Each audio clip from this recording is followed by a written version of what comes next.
Bom dia, boa tarde, boa noite, sejamos bem-vindos a mais uma aula da quarentena. Meu nome é Regina Bernardo, sou professora da Rede Pública Estadual do Ceará. Vamos hoje a uma aula de resolução de questões da Antiguidade Oriental sobre o Antigo Egito. Passemos à primeira questão. É uma questão do Enem, tá? Vamos lá, leitura da questão. Ao visitar o Egito do seu tempo, o historiador grego Heródoto interessou-se por fenômenos que lhe pareceram incomuns, como as cheias regulares do rio Nilo. A propósito do assunto, escreveu o seguinte: eu queria saber por que o Nilo sobe no começo do verão e subindo continua durante 100 dias, porque ele se retrai e sua corrente baixa assim que termina esse número de dias, sendo que permanece baixo o inverno inteiro até o novo verão. Alguns gregos apresentam explicações para os fenômenos do rio Nilo. Eles afirmam que os ventos do noroeste provocam a subida do rio, ao impedir que suas águas corram para o mar. Não obstante, com certa frequência, esses ventos deixam de soprar, sem que o rio pare de subir da sua forma habitual.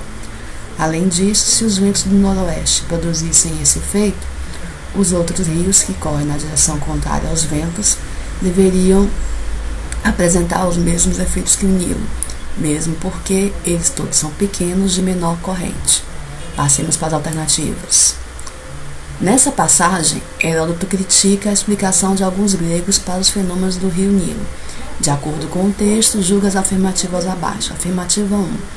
Para alguns gregos, as cheias do Nilo devem-se ao fato de que as suas águas são impedidas para o mar pelas forças do vento do noroeste. 2. O argumento embasado na influência dos ventos do noroeste nas cheias do rio Nilo sustenta-se no fato de que quando os ventos param, o rio Nilo não sobe. 3. A explicação para alguns gregos para as cheias do rio Nilo baseava-se no fato de que o fenômeno igual ocorria com os rios de menor porte que seguiam na mesma direção dos ventos. Bom, nós podemos voltar para o texto e, a partir dele, ver qual seria a alternativa correta. Vamos lá mais uma vez. Nós temos o Heródoto perguntando: eu queria saber por que o Nilo sobe no começo do verão e subindo continua durante 100 dias, porque ele se retrai sua corrente baixa assim que termina esse número de dias, sendo que permanece baixo o inverno inteiro até o novo verão. Vamos fazer uma pausa aqui e lembrar: Egito, Mesopotâmia, são as civilizações que nós costumamos chamar de civilizações hidráulicas. Elas se tornaram possíveis a partir da exploração da água de determinados rios na região. Então, esse período de cheia do Nilo no verão, em que ele extravasa, sai do seu curso normal e passa para as margens, ele já é observado há algum tempo.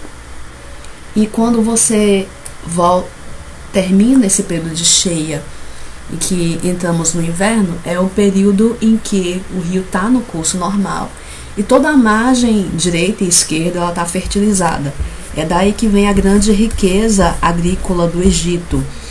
Toda a população do Egito trabalha, vive às margens dessa região, e essa região é usada exclusivamente para a agricultura. Mas é na antiguidade, Regina. Muito bem, vamos lá. Sugestão para você, assim que terminar essa aula. Você vai pegar o tio Google. Pode ser no Google Images, pode ser o Google Earth. E você vai lá e coloca o rio Nilo. E você vai ver que margem esquerda, margem direita, ainda hoje são usadas única e exclusivamente para agricultura. Então você não pode dizer: o Egito é só um grande deserto. Não, ele não é um grande deserto. Tem o Nilo. O Egito é a dádiva do Nilo. Essa é a frase mais comum que a gente encontra em livros de história falando sobre ele. Então vamos lá, voltando para os 3 itens. Para alguns gregos, as cheias do Nilo devem-se ao fato de que suas águas são impedidas de correr para o mar pela força dos ventos noroeste. Sim, esse é o argumento correto, porque o deslocamento dos ventos para os gregos impediam o movimento das águas. Então, sim, esse vento impedia que essas águas corressem imediatamente para o mar e faria com que margem direita, margem esquerda fosse alagada. A partir daí, os itens 2, o argumento embasado na influência dos ventos na cheia do rio Nilo, sustenta-se que no fato de que quando os ventos param, o rio Nilo não sobe, estariam errados. E a explicação de alguns gregos para as cheias do Nilo baseava-se que o fenômeno igual ocorria com rios de menor porte, também estão errados. A questão é única e exclusivamente o Nilo. Sim, o vento é um dos fatores que ajudam nessa cheia em questão. Então, o item 2 e item 3 estão errados. A alternativa correta, portanto, seria somente a alternativa A, item 1. Passemos para a nossa segunda questão, ainda falando sobre o Egito. Agora a gente vai estar falando do momento em que o Egito ele se estende. Eu queria voltar um pouquinho aqui para o primeiro slide, que nós temos um mapa. Eu estou falando agora desse Egito um pouco maior. Capitais temos aqui Mênfis, Tebas, e a gente tem aqui o Império Cuxita. É esse momento aqui que nós vamos estar trabalhando agora na segunda questão. O reino de Kush foi o berço onde se desenvolveram importantes civilizações e culturas. Teve um papel determinante como elo cultural entre diferentes povos do Mediterrâneo e aqueles da África subsaariana. Dentre suas características, destaca-se o modo como o rei era eleito e o papel da mulher na política. No que concerne a características e dinâmicas do Egito do reino de Kush, assinale a opção correta. Item A. O reino de Kush foi lendário rival da antiga Núbia africana. Item B. A história de Kush está inteiramente ligada à história do Egito. Item C. O reino de Kush não consta nos relatos de Heródoto sobre a África. A economia, item D, a economia cuxita foi precária devido à pobreza do solo e à escassez de água. E o reino de Kush não conseguiu conquistar o Egito na Batalha de Kadesh, seria o item A. Quando a gente fala do Império Cuxita, a gente tem que lembrar a seguinte coisa, é o Império Núbio também, tá? Então a gente começa a dizer logo que o item A está errado. O Império Cuxita é a mesma coisa que Império Núbio.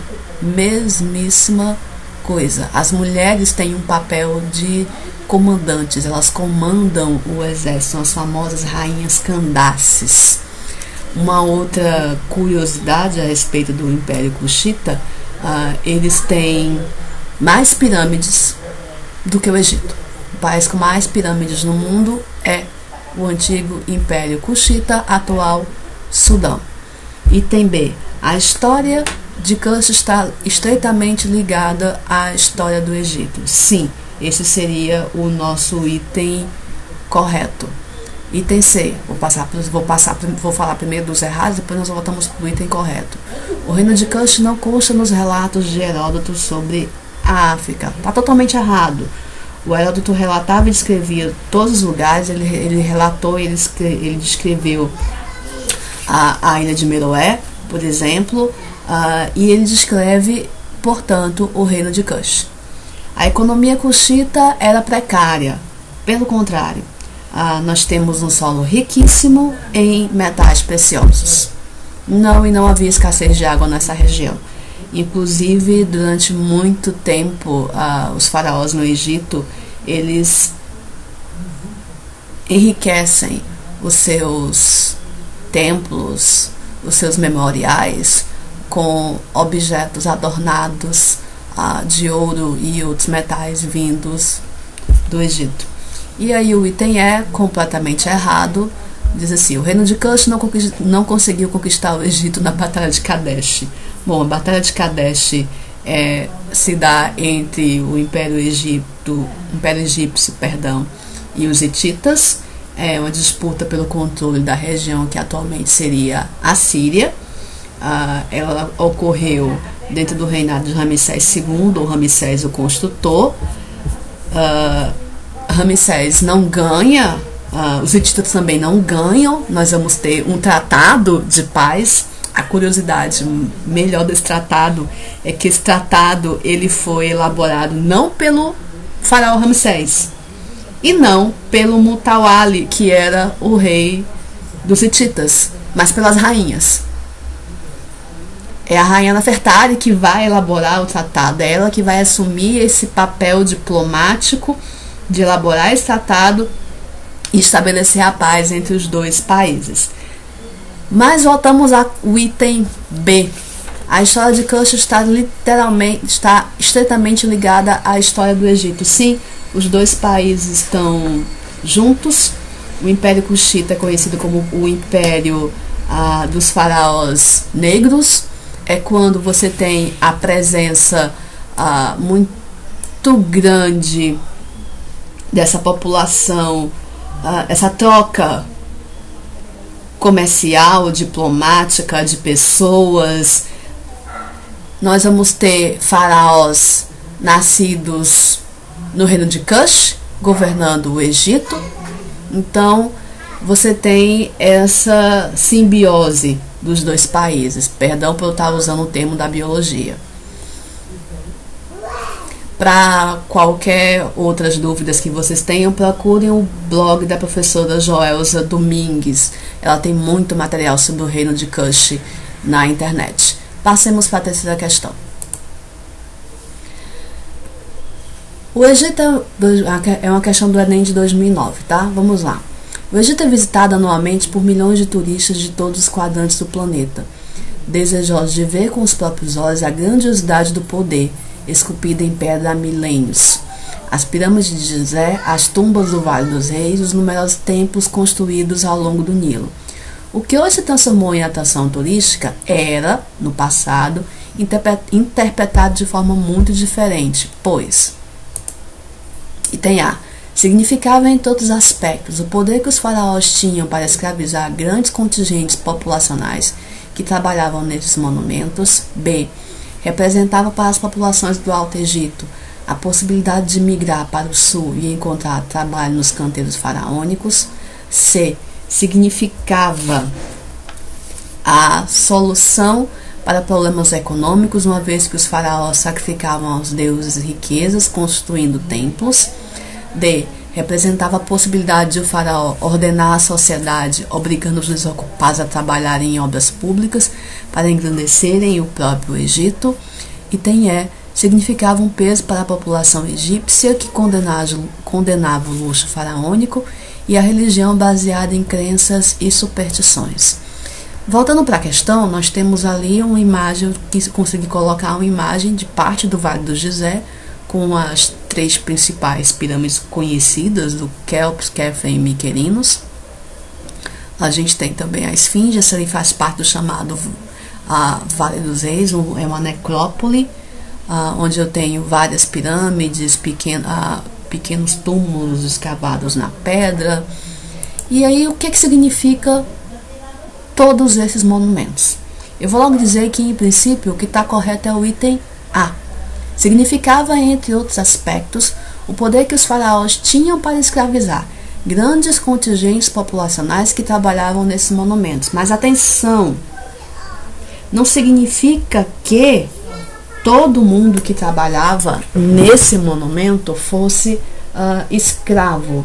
Nós temos mais recentemente algumas descobertas que mostram que haviam trabalhadores livres, contratados para esse serviço, embora o grande contingente realmente seja de escravos. Representava para as populações do Alto Egito a possibilidade de migrar para o sul e encontrar trabalho nos canteiros faraônicos. Não.